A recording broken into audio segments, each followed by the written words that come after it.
Beneath layers of soil, ice and dust, ancient artifacts wait silently, carrying stories of civilizations long gone. From intimate Egyptian family statues, to the guardians of Göbekli Tepe, to bronze figurines in Sardinia, each object reveals a hidden world, a life, a ritual, a secret preserved through time. Join me as we uncover these treasures, step into the quiet mysteries of the past, and explore the stories that history has almost forgotten. The ancient nests of Spain, secrets of the bearded vultures. High in the rugged cliffs of southern Spain, where the mountains rise sharply from the valleys below, there is a quiet world that few people ever see. Here, in this remote landscape, something remarkable was hiding, untouched for centuries, waiting for discovery. For hundreds of years, bearded vultures, large birds with a wingspan that stretches wide across the sky, built their nests in these cliffs. They fed mostly on bones, dropping them from heights to break them open and reach the marrow inside. But in a twist of nature and history, these nests became something else entirely, ancient vaults of human activity.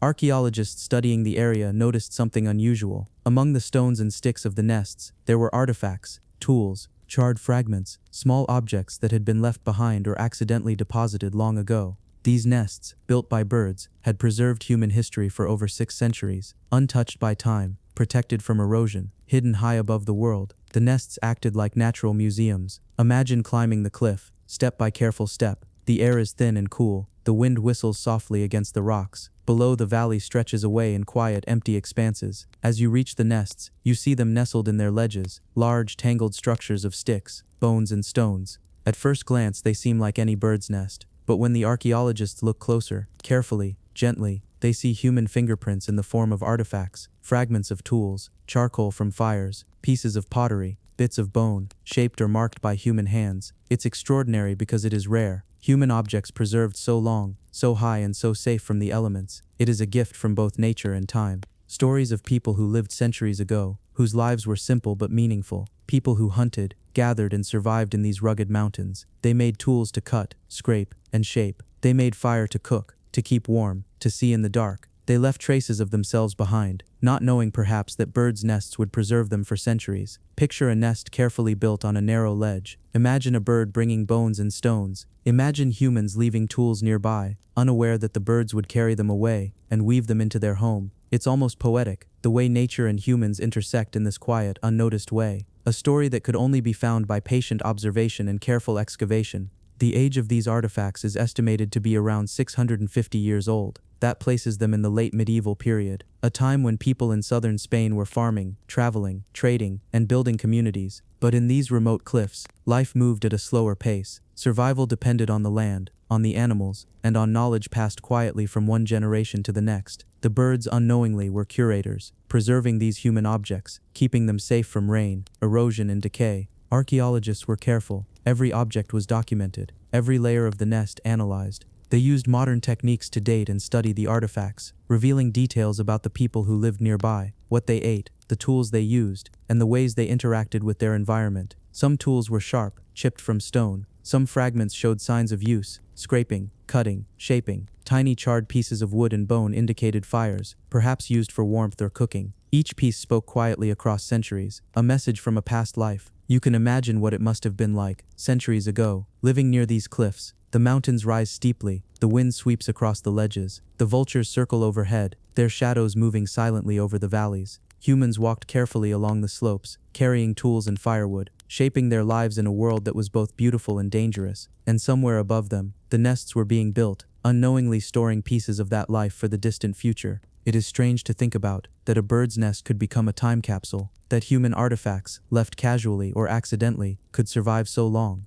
that centuries later people could find these objects and feel a connection to lives so far removed from their own. The discovery teaches patience. It reminds us that history isn't always in museums or books. Sometimes it's in quiet corners, high in the cliffs, waiting for someone to notice. And now, as you listen, imagine standing at the base of these cliffs. The sun is low, casting long shadows across the valley. You can hear the wind in the trees, the distant call of birds. The nests are high above, silent, filled with artifacts and bones, carrying the stories of both humans and birds. It is a calm, quiet scene, slow, steady, almost timeless. These nests have survived because they were hidden, protected, and left alone. And the artifacts within survived because someone, long ago, made them carefully. Tools, bits of life, remnants of daily existence. Holding them today, archaeologists can see hands that were different from ours, faces that are long gone, lives that were once simple and connected to the land, and yet through these objects, those people are still present. As you think about the nests, you may notice your own breathing slowing. The story moves gently, without rush.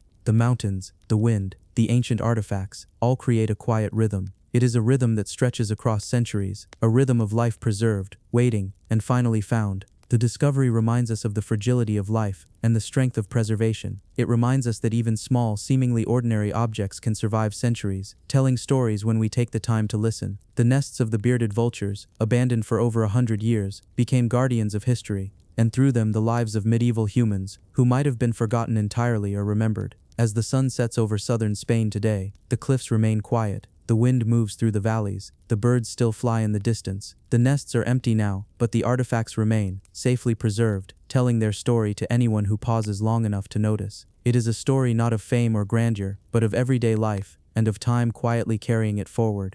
The lost treasure of the 1715 fleet. The ocean is timeless. It moves with the same rhythm it always has, waves rolling, crashing, retreating, whispering against the shore, and yet beneath that calm blue surface lies a story that has slept for more than 3 centuries. A story of gold, of loss, and of discovery. In the summer of 1715, a convoy of Spanish ships, 11 in total, set sail from Havana, Cuba. Their mission was simple, but magnificent: to carry the accumulated treasures of the New World back to Spain. Gold, silver, emeralds, jewelry, the wealth of an empire resting in the bellies of wooden ships. They called it the 1715 treasure fleet. To the Spanish crown it represented power and prosperity. To the sailors it was duty, and perhaps a quiet fear of the unpredictable sea. To the pirates that roamed the Caribbean, it was a dream. The journey began under bright skies. The ships glided out of Havana's harbor, sails full, timbers creaking softly under the weight of centuries of gold. They sailed east, toward Florida, hugging the coastline to avoid the dangers of open sea. It was the height of the hurricane season. At first the winds were gentle, the air warm. The crew sang, worked, prayed, and somewhere in the midst of the calm, no one could have known that it would be their last peaceful day. On July 31, 1715, the storm arrived.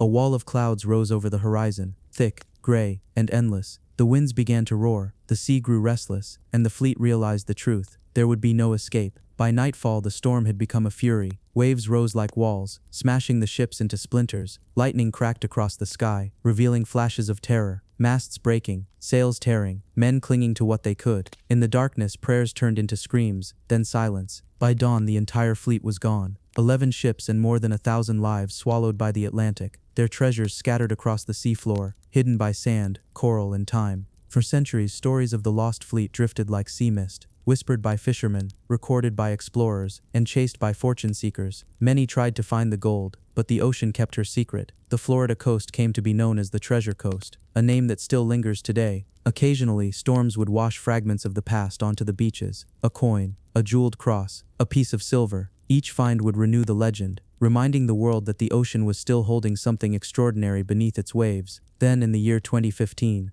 300 years after the storm, a team of modern treasure hunters made an astonishing discovery. While exploring the shallow waters near Vero Beach, Florida, their metal detectors began to sing. At first it seemed like a false signal, just another piece of shipwreck debris. But as they dug into the sand, they uncovered something glinting. Gold, one coin, then another, then hundreds, each one stamped with the royal markings of Spain, perfectly preserved despite 3 centuries beneath the sea. By the end of their excavation, they had found over $1 million worth of treasure. Gold coins, chains, and intricate artifacts once destined for a king. The news spread quickly. Reporters called it a miracle find. Archaeologists called it a link to the past. But for those who saw it with their own eyes, it was more than that. It was proof that stories, even the oldest legends, sometimes come true. Each coin was a message from history. Each link of gold was a bridge between centuries. And every diver who surfaced with a handful of glittering metal could feel for a brief moment the echo of 1715, the storm, the ships, and the men who never returned. Underwater archaeologists were careful not to disturb the remains unnecessarily. Every discovery was documented, every artifact catalogued. The coins were dated, the patterns on them studied. Many bore the cross of the Spanish crown, while others were marked by mints in Mexico, Peru, and Colombia. They told of an empire that stretched across oceans, collecting wealth from faraway lands. Among the finds were also pieces of jewelry, delicate gold chains, pendants and rings. Some believed they were gifts made for Spanish nobility, meant to adorn courtiers, or perhaps even members of the royal family. Others were simpler, belonging to sailors, small keepsakes carried for luck, now lost to time. The recovery team described the feeling as surreal. The coins, they said, shimmered as if they had just been minted. They lay in soft sand, surrounded by coral and shells, glinting faintly even in the dim underwater light. It was as though the ocean had preserved them intentionally, protecting the gold from rust, decay, and destruction. It's humbling to think about. For 300 years these treasures rested quietly, while the world above changed completely. Empires rose and fell, nations were born, technology transformed the way we live and think. And yet, under the same waves, the gold waited, untouched, silent, eternal. The sea is a strange guardian. It destroys but it also preserves. It takes lives but keeps their memories. In the case of the 1715 fleet, it did both. When you look at the coins today, you see more than just wealth. You see craftsmanship, the marks of human hands. You see ambition, a kingdom's hunger for glory. And you see tragedy, the price paid by hundreds of sailors who never made it home. The Florida coastline where the treasure was found is peaceful now. The waves break gently. The sun sets over calm waters, but if you walk along the shore and listen closely, you can almost imagine the sound of distant bells, the creak of timbers, the echo of a storm that changed everything. Sometimes, during low tide, small coins still wash ashore. Beachcombers find them by chance, tiny circles of gold gleaming in the sunlight. Each one is a whisper from the past, a reminder that history isn't gone, it just sleeps. The story of the 1715 treasure fleet isn't only about gold. It's about endurance, of objects, of memory, and of curiosity. It's about how human beings have always looked to the horizon, driven by both greed and wonder. And it's about how, no matter how much time passes, the sea never truly gives up all her secrets. For every shipwreck found, there are dozens still waiting.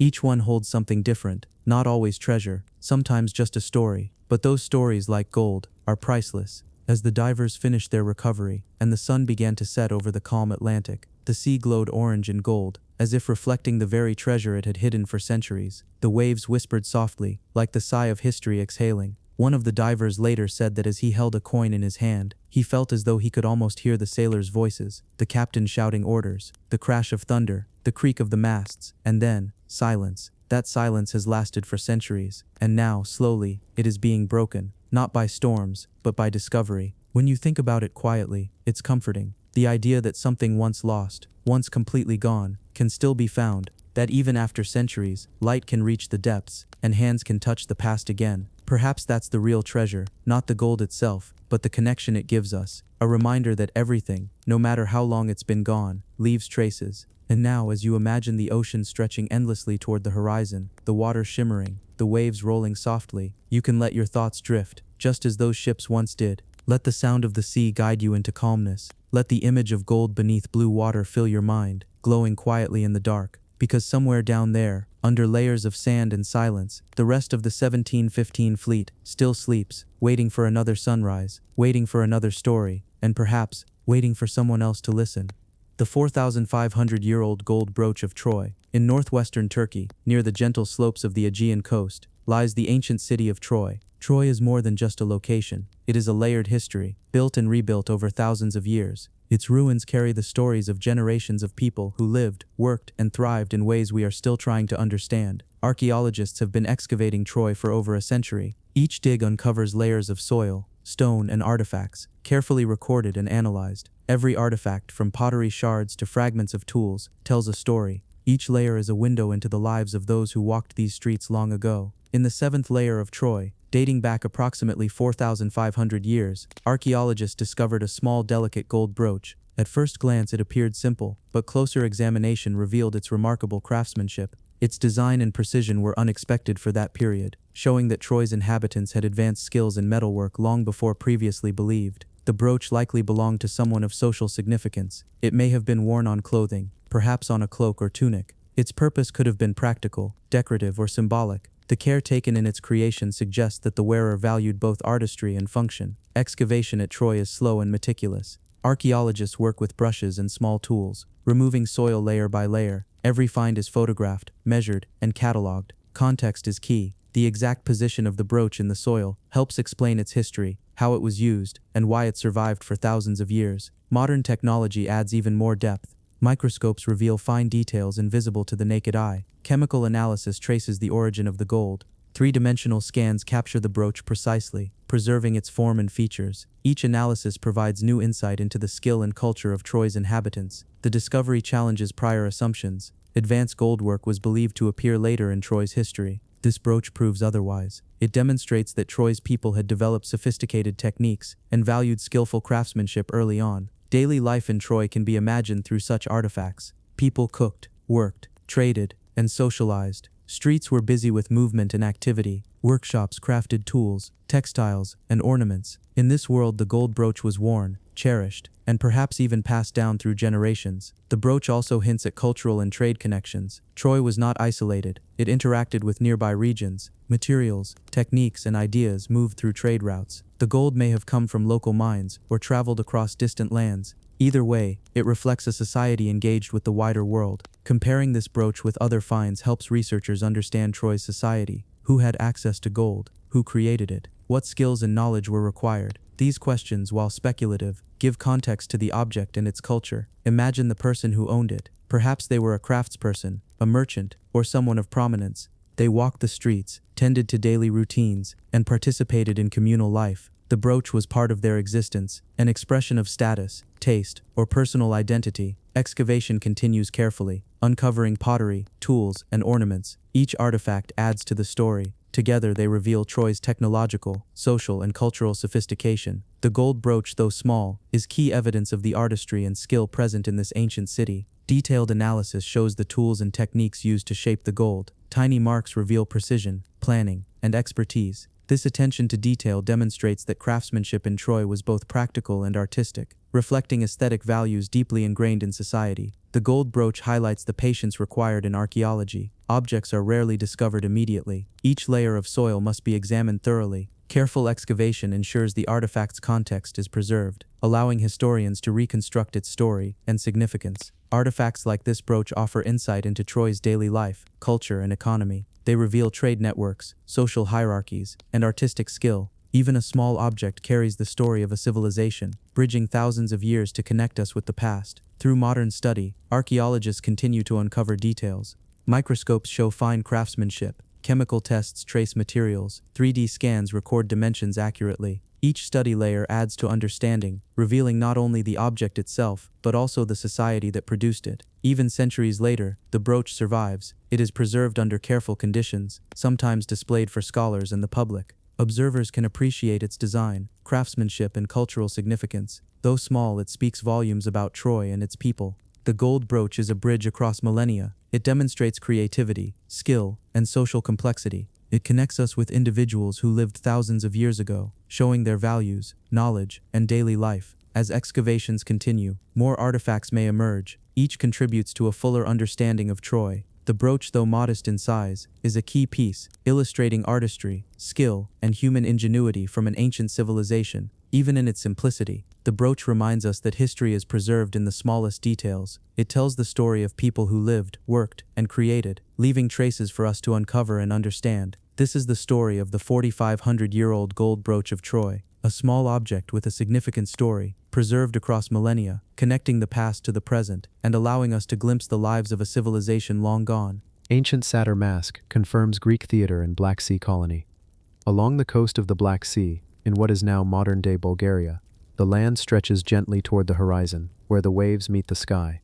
The sound of water, soft and rhythmic, has echoed here for centuries. This place has witnessed generations of people, settlements, and lives that have long since faded. Yet, hidden beneath the soil and sand, history waits patiently to be discovered. Recently, archaeologists made an extraordinary find.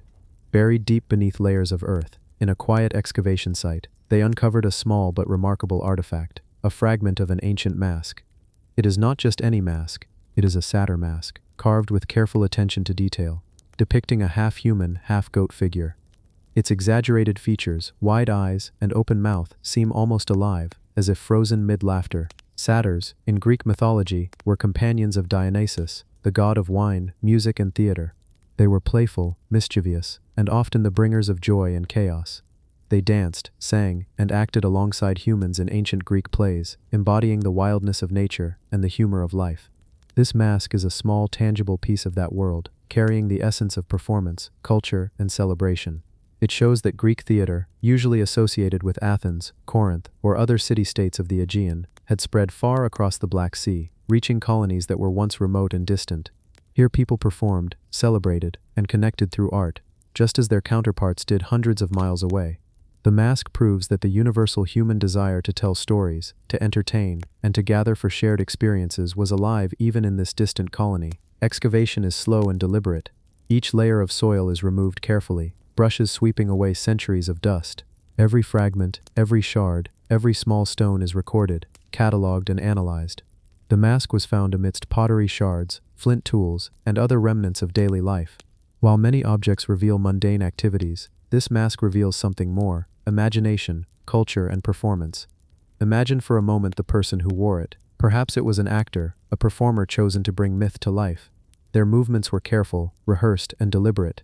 They danced, gestured, and spoke while wearing the mask. The exaggerated features allowed even those sitting at the back to see expressions clearly. The audience laughed, perhaps gasped, and collectively experienced stories from gods, heroes, and the natural world. The craftsmanship of the mask is extraordinary. Though small, it is expressive. The eyes are wide, the mouth open, exaggerated to convey emotion from afar. Tiny scratches suggest repeated handling. Traces of pigment hint that the mask may have once been painted, the colors adding life to the carved features. Each detail was intentional, designed to convey character, humor, or emotion. The discovery of the mask also provides insight into the social life of the colony. It suggests that performances were communal events. People gathered together to share stories, celebrate festivals, or honor religious observances. Theater was not merely entertainment, it was an expression of cultural identity, a way to bind communities together, and a means of communicating moral lessons or mythological narratives. The Black Sea colony itself was a hub of trade and interaction. Ships sailed between distant lands, bringing goods, ideas, and cultural practices. Greek settlers carried with them their traditions, including theater. But these traditions were not static. They adapted, changed, and blended with local customs, creating a unique cultural expression. This mask is a tangible proof of that fusion, a small artifact connecting two worlds. The mask, like many objects of its time, carries stories beyond its immediate use. It tells of artisans who carved it, performers who wore it, and audiences who experienced it. It speaks of preparation, practice, and communal engagement. It invites us to imagine a day long ago when sunlight danced across the stage, voices rose in song and dialogue, and people came together to witness myth unfold. Archaeologists have studied the mask closely. Every line and curve has been examined, each detail analyzed to understand its purpose and origin. Comparisons with other masks found in mainland Greece reveal stylistic similarities, confirming the influence of Greek theater. Yet subtle differences hint at local innovation, showing that even distant colonies express their own creative interpretations. Daily life in the colony can be imagined through these artifacts. Families lived in small homes, tending crops and livestock. Children played near fields, and merchants traded goods brought from faraway lands. Amid these routines, the theater provided a space for imagination and connection. The satyr mask enabled stories to leap from myth into reality, allowing people to laugh, reflect, and participate in communal culture. The mask also hints at the technical skill of its makers. Crafting a durable, expressive mask requires understanding materials, proportion, and function. The artisan who made it shaped the clay, carved features, and prepared it for repeated performances. Each detail was intentional, blending aesthetics and practicality. As the centuries passed, the mask lay buried, preserved by the soil and forgotten by time. Only recently has it been uncovered, allowing us to reconnect with the culture that produced it. Modern technology aids in its study.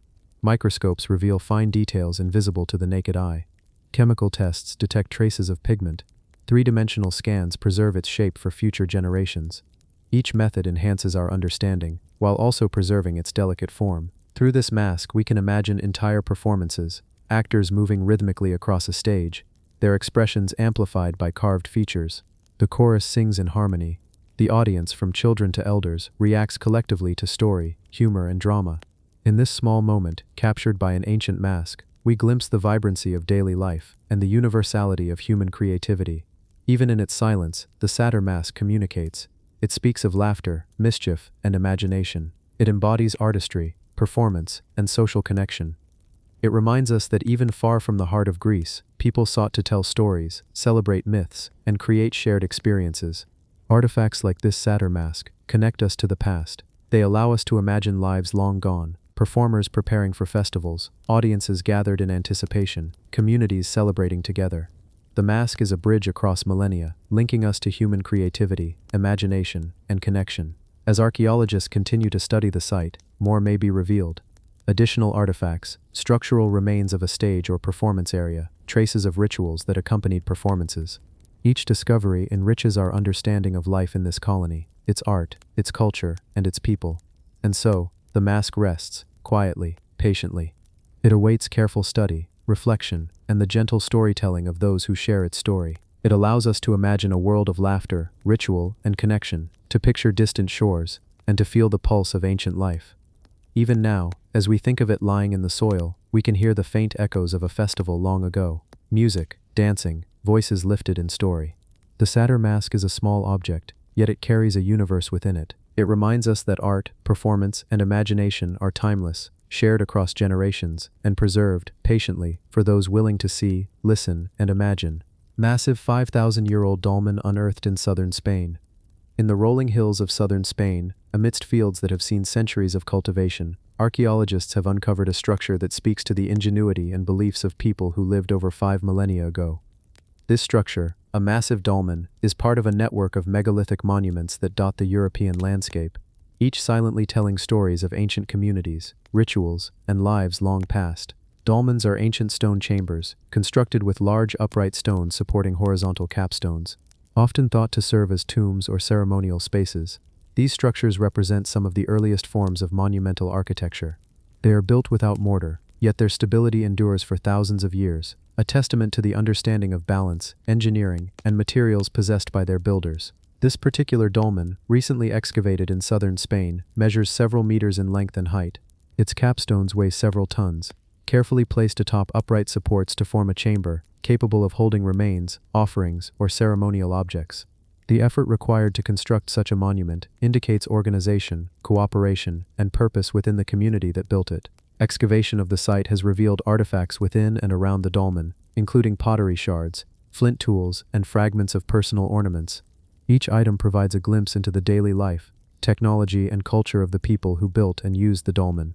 From these remnants, archaeologists can begin to reconstruct the lives of individuals who lived 5,000 years ago, their beliefs, their practices, and their social structures. The placement of the dolmen within the landscape is intentional. It is aligned with natural features, often situated on elevated ground or in locations with specific solar or celestial orientations. Some researchers suggest that the dolmen may have served not only as a tomb, but also as a place of astronomical observation or ceremonial significance. The sun, the moon, and the changing seasons may have been carefully considered in its placement and construction. Building a dolmen required collaboration and skill. Large stones had to be quarried, transported, and precisely positioned. The tools available to the builders were simple, yet their understanding of leverage, balance, and geometry allowed them to create structures that remain standing thousands of years later. This speaks not only to their technical skill, but also to the value they placed on communal effort and enduring monuments. Within the chamber, traces of human remains have been found, suggesting that the dolmen served as a burial site. Funerary practices offer insight into the spiritual and cultural life of ancient societies. The careful arrangement of remains, along with the inclusion of personal objects or offerings, demonstrates respect for the deceased and belief in a continued presence beyond death. The artifacts discovered within and near the dolmen are equally revealing. Pottery fragments show decorative patterns, possibly indicating symbolic or ritual meaning. Flint tools, sharpened and shaped for practical purposes, highlight the day-to-day skills and technological abilities of the people. Small ornaments, beads, or fragments of jewelry suggest a concern for personal appearance, status, or ritual significance. The discovery of this massive dolmen also informs us about social organization. Constructing such a monument required cooperation, planning, and a shared cultural purpose. Communities had to work together to move massive stones, coordinate labor, and perform rituals. This implies leadership, communication, and shared belief systems, providing insight into the societal structures of Neolithic Spain. Researchers have also noted the alignment of the dolmen's entrance. In many cases, these entrances face east, toward the rising sun. This orientation could indicate beliefs about life, death, and rebirth, reflecting a symbolic connection between the living and the cosmos. The builders may have sought to integrate their rituals with natural cycles, emphasizing continuity, renewal, and the passage of time.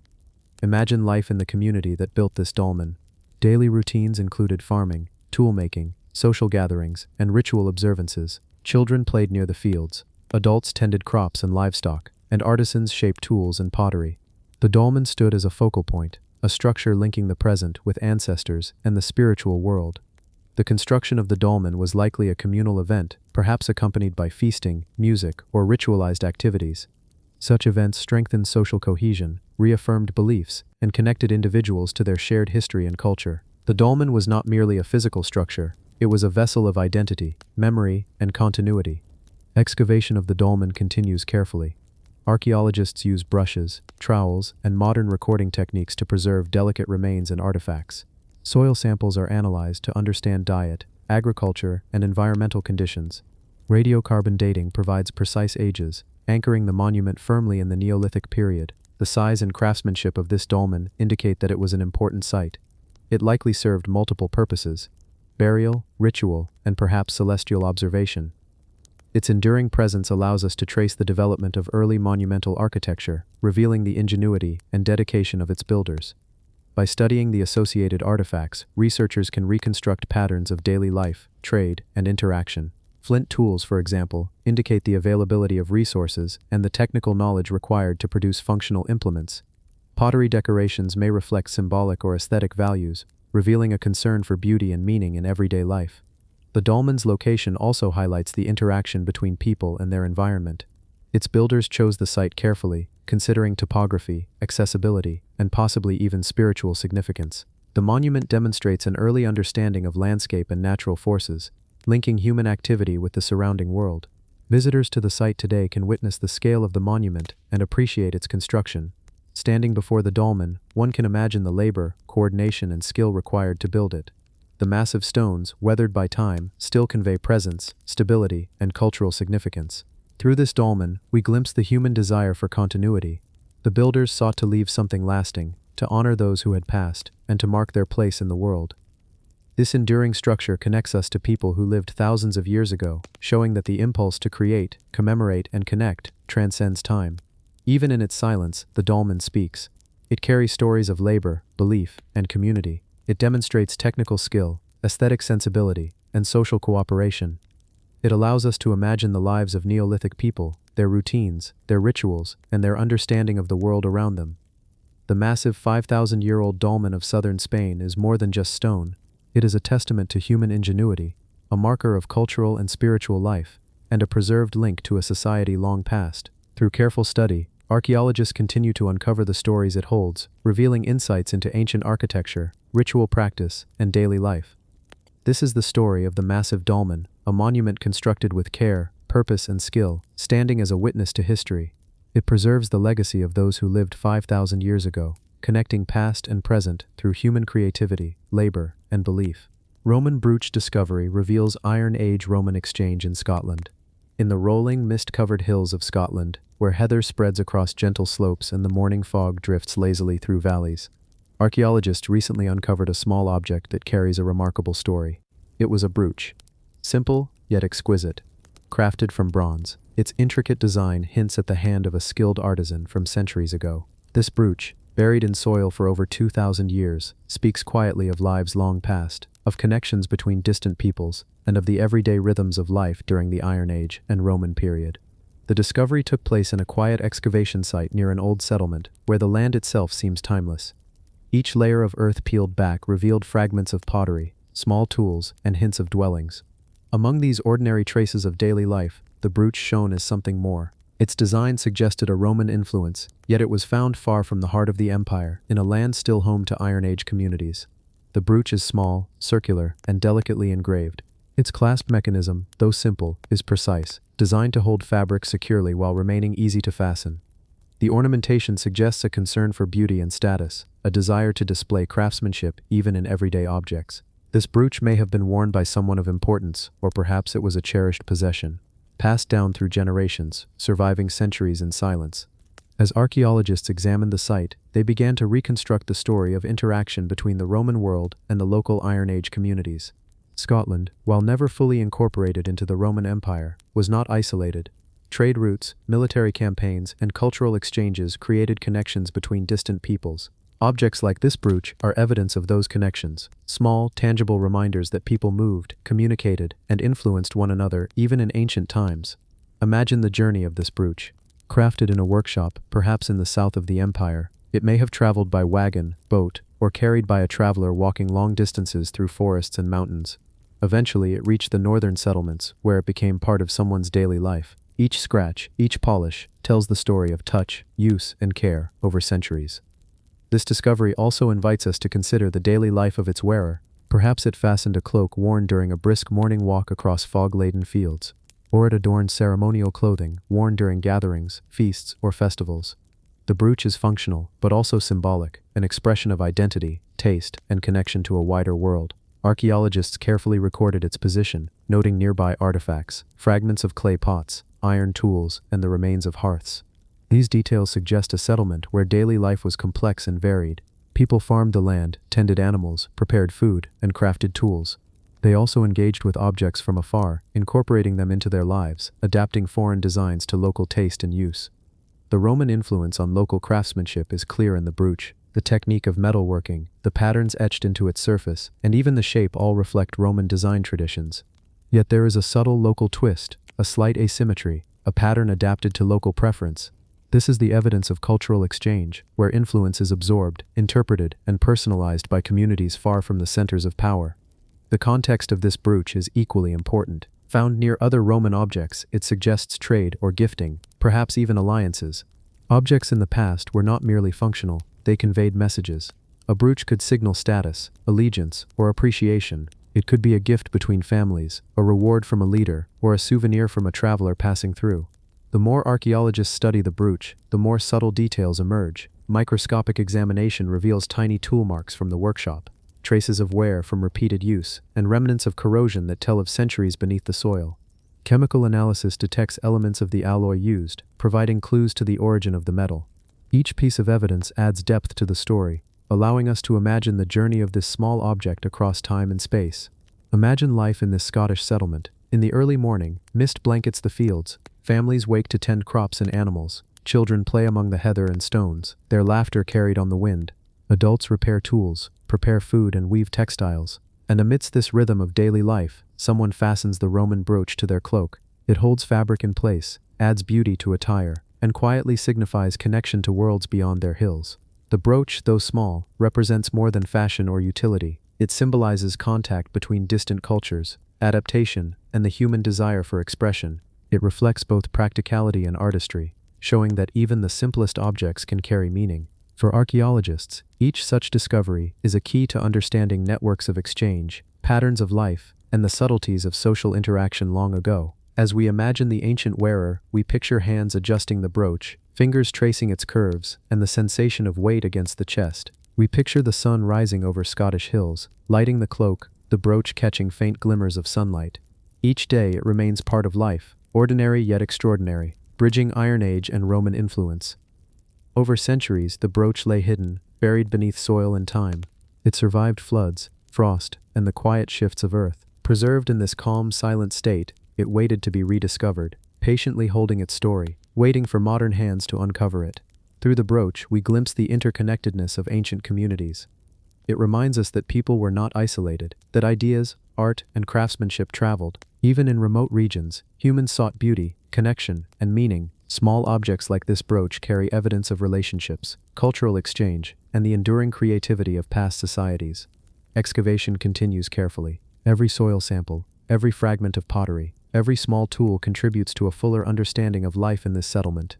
The brooch remains central, a tangible reminder of individual lives, artistry, and the quiet but profound ways people connect across time and space. The Roman brooch of Scotland is more than metal and design. It is a whisper from the past, an intimate connection to someone who lived thousands of years ago. It tells of mornings spent in mist, evenings gathered around hearths, of journeys made across rugged landscapes, and of creativity and adaptation. It allows us to see the world through ancient eyes, to feel the rhythm of daily life, and to understand the reach of human exchange. Even today, as it rests in a museum or research lab, the brooch continues to speak. Its presence invites reflection on the lives of those long gone, on the beauty of craftsmanship, and on the networks that connected people across distance and time. It reminds us that even the smallest objects can carry stories, waiting patiently to be seen, touched, and imagined. So, as we picture the brooch fastened to a cloak in the misty Scottish hills, we can feel a quiet connection, a moment where history, artistry, and human life converge. It is a gentle reminder of our shared past, the creativity of ancient hands, and the enduring beauty of objects that survive the centuries to tell their story. Unique Egyptian family statue breaks ancient artistic rules. In the dry, sunlit sands of Egypt, where the Nile winds slowly through fertile lands, and the heat of midday drapes the horizon in shimmering waves, archaeologists recently discovered an unusual artifact, a small statue of a family, carved with care and intention. At first glance, it seems like a common representation of human life in ancient Egypt. But as scholars examined it more closely, they realized it was extraordinary, breaking the conventions and artistic norms of its time. The statue depicts a father, a mother, and two children, arranged in a way that seems natural, almost intimate. Unlike many Egyptian statues, which often follow rigid conventions, this sculpture conveys individuality and movement. Each figure shows subtle differences in posture, expression, and proportion. The father leans slightly forward, protective yet gentle. The mother stands gracefully, her hands resting tenderly on her children. The children appear engaged, playful, and alive, as if frozen mid-action. Egyptian art is usually formal, stylized, and symbolic, adhering to strict rules about posture, size, and representation. Pharaohs were always larger than others, deities portrayed in strict poses, and family groups often depicted in idealized forms. Yet this statue deviates from these norms. Its realism, attention to intimate gestures, and individuality of figures make it unique. It is a quiet rebellion in stone, a subtle humanization of art. Archaeologists discovered this statue buried beneath layers of earth, perhaps hidden deliberately or preserved accidentally over thousands of years. Surrounding the site were fragments of pottery, tools, and traces of domestic life. These clues suggest the statue belonged to a family home, a private space where daily life was lived quietly, away from temples, palaces, and ceremonial centers. The small details of the statue invite us to imagine its origin. Perhaps it was commissioned by a family proud of its members, wishing to capture a moment in time, a memory, or an idealized version of daily life. The figures are connected, touching, looking at one another, frozen in a moment of shared experience. The sculptor's hands shaped each detail, smoothing stone to create subtle curves, careful lines, and delicate expressions. The statue also provides insight into Egyptian social life. It shows that family bonds were meaningful, celebrated, and even immortalized in art.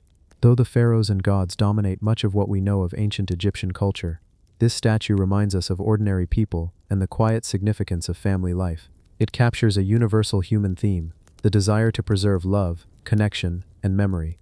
Imagine, if you will, the family it represents. Perhaps they lived in a modest home near the Nile, tending fields, weaving fabrics, cooking meals, and caring for one another. They may have celebrated festivals, shared meals, or watched the river flow by day and night. The statue preserves a quiet dignity, reflecting not power or wealth, but closeness and humanity. The artistry of the statue is remarkable. Even though it is small, it conveys emotion, interaction, and a sense of presence. Light falls upon its carved surfaces, creating gentle shadows that emphasize expressions. Fingers seem to rest naturally, heads tilt slightly, and the figures occupy space in a believable way. This is not just a symbol, it is a story, frozen in stone, waiting for eyes to meet it, to recognize the lives it portrays. Archaeologists examined the techniques used. The sculptor used fine tools to carve intricate details. Traces of pigment suggest the figures may once have been painted, adding life and color to the stone. Tiny scratches hint at repeated handling, perhaps a cherished object within the household. This statue was more than decoration. It was part of life, a companion to the people it represented. Its discovery also raises questions. Why was it created in this realistic, humanized style when Egyptian artistic rules were so strict? Was it the choice of the family, the vision of the sculptor, or a reflection of a localized tradition? Perhaps it represents a private form of expression, where rules could be relaxed, allowing creativity and individuality to shine. The statue also speaks to the universality of human experience. Across time, people have sought to preserve memory, love, and family. They have sculpted, painted, and written to capture moments that matter, to create connections across generations. This small Egyptian family statue is a perfect example. It reminds us that even thousands of years ago, people valued relationships, laughter, and tenderness. As the archaeologists continued their work, they noted other artifacts nearby, simple domestic items, broken tools, and fragments of clay vessels. These everyday objects, combined with the statue, create a picture of life long ago. It was not always grand or monumental, but it was lived fully, with care, attention, and love. The statue also shows us the creativity of its maker. Crafting three-dimensional figures with such subtlety is not easy. Each curve, angle, and line must be considered. The artist balanced realism with durability, creating something that could survive centuries underground, and survive it did, quietly resting beneath layers of soil until rediscovered in our time. Imagine for a moment seeing the statue for the first time, holding it carefully in gloved hands. You notice the weight, the smoothness, and the intricacies of its design. Each line tells a story, each figure conveys emotion, and as you examine it, you feel a connection to the artist, to the family it represents, and to the continuity of human experience. The more we study the statue, the more it tells us. Its presence challenges assumptions about ancient art. It shows that realism, intimacy, and individual expression were valued, even in a world dominated by symbolism and convention. It teaches us that creativity is timeless, and human emotion transcends rules, geography, and centuries. In its quiet way, the statue bridges past and present. It allows us to imagine children playing, parents caring, and a family bound together in love. It reminds us that across time, the desire to preserve human connection is universal. The stone, patiently enduring through millennia, now speaks softly to us, whispering stories of family, intimacy, and life lived fully. Even today, as it rests in a museum or laboratory, the statue continues to speak. Its carved figures invite reflection, imagination, and empathy. We picture the Nile flowing past, the warmth of the sun on the sandstone, and the quiet life of a family long gone. We feel their presence through the careful hand of the sculptor, through the gentle lines of stone, and through the enduring symbolism of love and connection. As we imagine the small gestures captured in the statue, a hand resting on a child, a head tilted toward a loved one, eyes meeting in quiet understanding, we can sense the human story preserved for millennia. And in this sense, the statue is not just an object, it is a bridge across time, connecting us to the universal experience of family, care, and enduring creativity. Guardian of Göbekli, human figure found in world's oldest temple. In the rolling hills of southeastern Turkey, where the land stretches in gentle slopes and the horizon is painted with warm morning light, stands Göbekli Tepe, a site that has intrigued archaeologists and historians for decades. Known as the world's oldest temple, this place predates the pyramids of Egypt, predating Stonehenge, and reaching back into the dawn of human civilization. Its massive stone pillars, intricately carved with symbols and animals, rise silently from the earth, whispering secrets that have been buried for more than 11,000 years. Recently, archaeologists uncovered something extraordinary in the heart of this ancient sanctuary, a human figure, carefully entombed, resting within the layers of history. Unlike the monumental stones that surround it, this figure is intimate, personal, and strikingly human. It is as if the people of Göbekli Tepe, who built towering circles of stone with precise skill, also took a moment to remember, honor, and preserve the image of an individual. The figure, carved from stone, is small yet full of presence. Its posture, carefully detailed, suggests reverence, protection, or perhaps guardianship. Scholars have begun calling it the Guardian of Göbekli, imagining that it once served as a sentinel, watching over the sacred space and those who entered its enclosures. Its arms, positioned deliberately, hold an ambiguous gesture, part blessing, part protection. The face, though stylized, seems alive, with careful attention given to eyes and mouth, inviting connection across millennia. Göbekli Tepe itself is a wonder. The site is made up of massive circular and oval enclosures, each supported by T-shaped pillars that soar into the sky. Many are adorned with reliefs of lions, snakes, boars, and birds, each symbol carrying meaning that we are only beginning to understand. The placement of the stones suggests careful planning and ceremonial purpose. Amid this grandeur, the human figure stands quietly, a gentle, personal touch in a monumental landscape. Archaeologists work slowly, brushing away centuries of soil to reveal fine details. Each stone, each layer of earth, is meticulously recorded. When the Guardian was discovered, it lay amidst broken pottery, fragments of tools, and traces of organic material, perhaps offerings left long ago. These small pieces of context help researchers reconstruct the life and rituals of people who lived in a world very different from our own. Imagine the hands that created this figure. They were skilled, patient, and attentive to detail. Perhaps the sculptor envisioned a protective presence, a figure to watch over ceremonies, to honor ancestors, or to mark a sacred boundary. Each curve, line, and angle was intentional, meant to communicate something beyond mere form. Even in its silence, the figure speaks of reverence, community, and the human desire to leave traces that endure. The discovery also reveals how humans at Göbekli Tepe were capable of profound thought, ritual, and creativity far earlier than previously assumed. While tools were simple, their symbolic imagination was complex. They organized labor, planned monumental constructions, and created art that connected the human and natural world. The Guardian, though small compared to the towering T-shaped pillars, reflects the same ingenuity and spiritual attention. Think of the ceremony it may have witnessed. People gathered in circles, chanting, performing rituals, observing cycles of the sun and moon. Fires crackled in the darkness, casting flickering shadows on carved stone. Perhaps the Guardian was placed intentionally at a threshold, marking the space between the mundane and the sacred. Its presence would remind participants of the power of ritual, the importance of respect, and the mysteries that lay beyond human understanding. Even the environment itself contributed to preservation. Layers of soil and sediment protected the figure from erosion, from human interference, and from the slow ravages of time. As centuries passed, the Guardian remained entombed, silent yet present, waiting for the day when modern eyes would rediscover it. And now, after thousands of years, it has emerged once more, offering a quiet bridge between our world and that of ancient humans. Researchers have studied the figure with modern techniques. Microscopic analysis reveals marks from carving tools, confirming its ancient origin.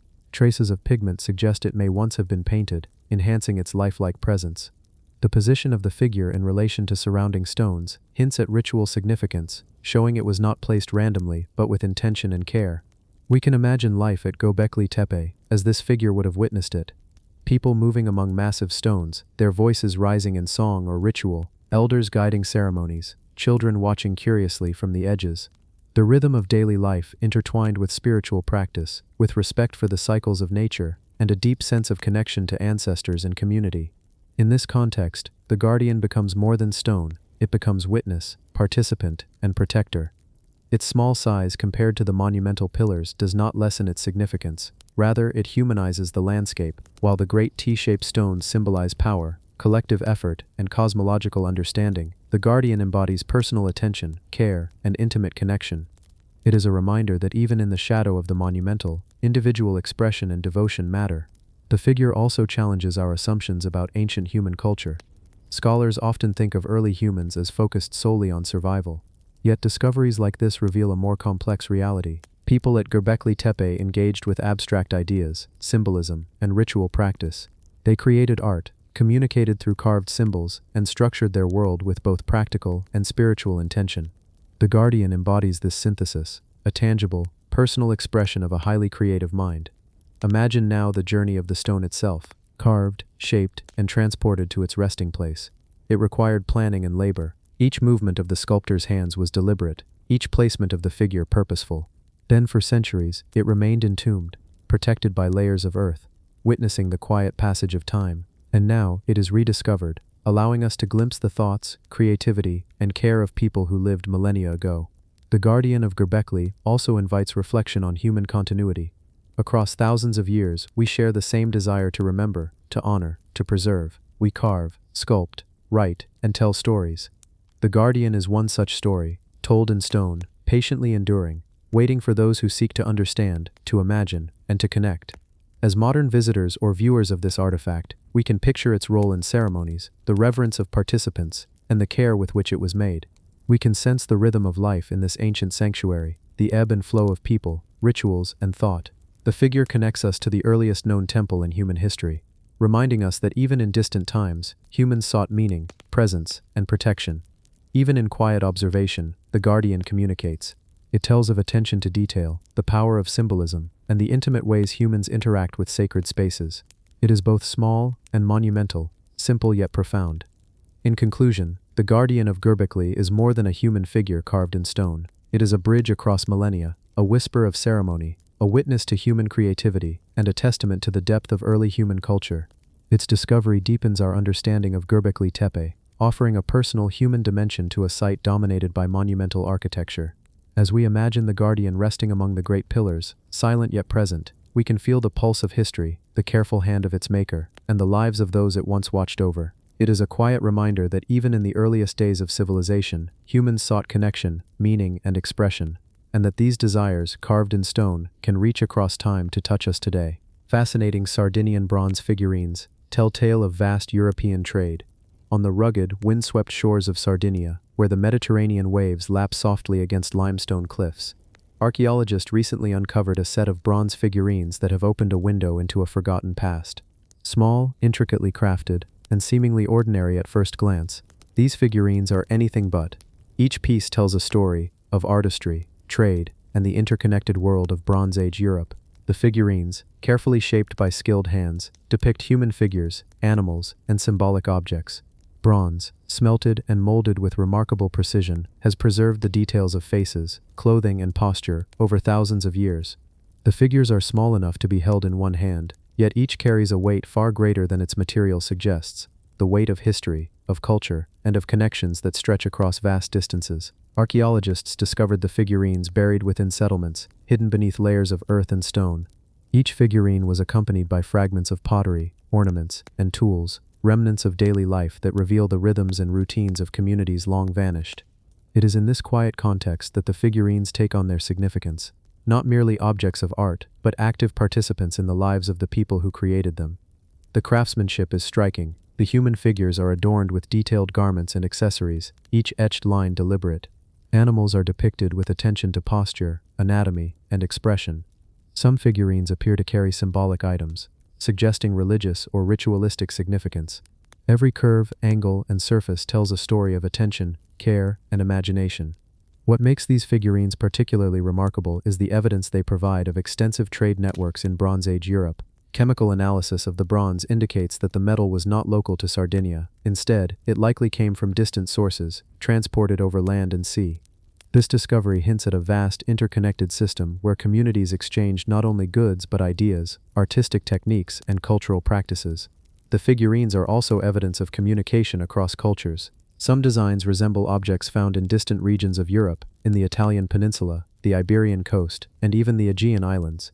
These similarities suggest shared symbolism, influences, or even collaboration between craftsmen from different lands. It is a reminder that human ingenuity and curiosity are universal, transcending geography and time. Imagine, if you will, the artisans who created these figurines. Hands smoothed bronze with care, tools etched precise lines, and eyes focused intently on the forms emerging under their touch. Each figure was conceived with purpose, perhaps for religious ceremonies, as offerings, or as tokens of status and connection. Every detail, from facial features to tiny inscriptions, reflects a desire to capture life, meaning, and value in metal. We can also picture the journeys of these figurines. After creation, they were transported across rough terrain, over rivers, and along the coast. They may have been gifted in exchange for food, livestock, or other valuable goods. They may have passed through multiple hands before reaching their final resting place. In this way, each figurine is not only a work of art, but also a record of human interaction, movement, and connection. Found within domestic sites, they hint at personal engagement, objects that were used, treasured, and perhaps even revered. Families may have kept them on hearths or shelves, children may have played with miniature representations of adults or animals, and elders may have displayed them during gatherings. Through these small artifacts, we glimpse everyday life, intimate connections, and human emotion long buried beneath layers of time. Archaeologists have also noted the symbolic patterns etched on some figurines. Spirals, geometric shapes, and abstract motifs suggest beliefs, rituals, or social structures. Perhaps some figures represented deities or ancestral spirits. Others may have been used in ceremonies that marked the seasons, celebrated harvests, or honored community milestones. These symbols remind us that Bronze Age communities were not only practical, but also deeply spiritual, creating art that connected the human, natural, and divine worlds. Imagine the figurines placed on a small altar, sunlight filtering through a nearby window, casting soft shadows across the carved surfaces. The metal glints faintly, highlighting details that would otherwise go unnoticed. People gather quietly around, observing, touching, and revering the figures. Through these simple acts, life, culture, and memory were preserved, all captured in small bronze forms that would survive millennia underground. The discovery also speaks to technological mastery. Bronze is not simple to work with. It requires precise smelting, alloying, and molding. These artisans understood their materials deeply. They shaped them with patience, skill, and foresight, and in doing so they created objects that would endure, bridging the gap between ancient hands and modern observers. The figurines also remind us of the universality of human experience. Across thousands of years, people have sought to represent themselves, their animals, their beliefs, and their world. They have created objects that carry meaning, emotion, and connection. The Sardinian bronzes, though small, are no exception. They preserve not only the skill of their makers but also their thoughts, intentions, and social networks. Through careful excavation, analysis, and reflection, archaeologists are beginning to piece together the broader story. These figurines are more than art. They are evidence of trade, communication, and shared culture across Bronze Age Europe. Each figure, each mark, each detail contributes to a picture of a world that was dynamic, interconnected, and alive with creativity. We can imagine the Mediterranean coast, boats carrying goods and people, winds rippling across the waves. The figurines, as part of this movement, traveled not merely as objects but as carriers of ideas, symbols, and culture. They were part of a system that allowed communities separated by distance to share knowledge, technique, and artistic vision. In this sense, each figurine is a storyteller, whispering the tale of human ingenuity and connection. Even today, as we handle, study, and display these bronzes, they continue to communicate. They invite contemplation, reflection, and imagination. We can picture the hands that made them, the homes in which they were cherished, and the long journey of trade that brought them to Sardinia. We feel the pulse of human life from thousands of years ago, subtle yet present, carried across time and metal. The figurines are delicate, small, and unassuming, yet their story is profound. They remind us that human creativity, trade, and cultural exchange have deep roots, that even in small objects there is a universe of meaning, that across landscapes, seas, and centuries, people sought connection, expression, and preservation of what matters most. As we imagine these tiny bronze figures, quietly resting in a museum or research facility, we can sense the lives they represent, the artisans who shaped them, the traders who carried them, the families who treasured them, and the communities that interacted across distant lands. Each detail, each curve, and each symbol becomes a bridge between then and now, whispering gently across millennia. Through these figurines, we see the vast web of human interaction, the universality of artistic expression, and the enduring human desire to create objects of beauty, meaning, and connection. They are small, yet monumental in their significance. And as we reflect on them, we feel a calm sense of continuity, a gentle awareness that humans have always sought to communicate, preserve, and connect through the things they create.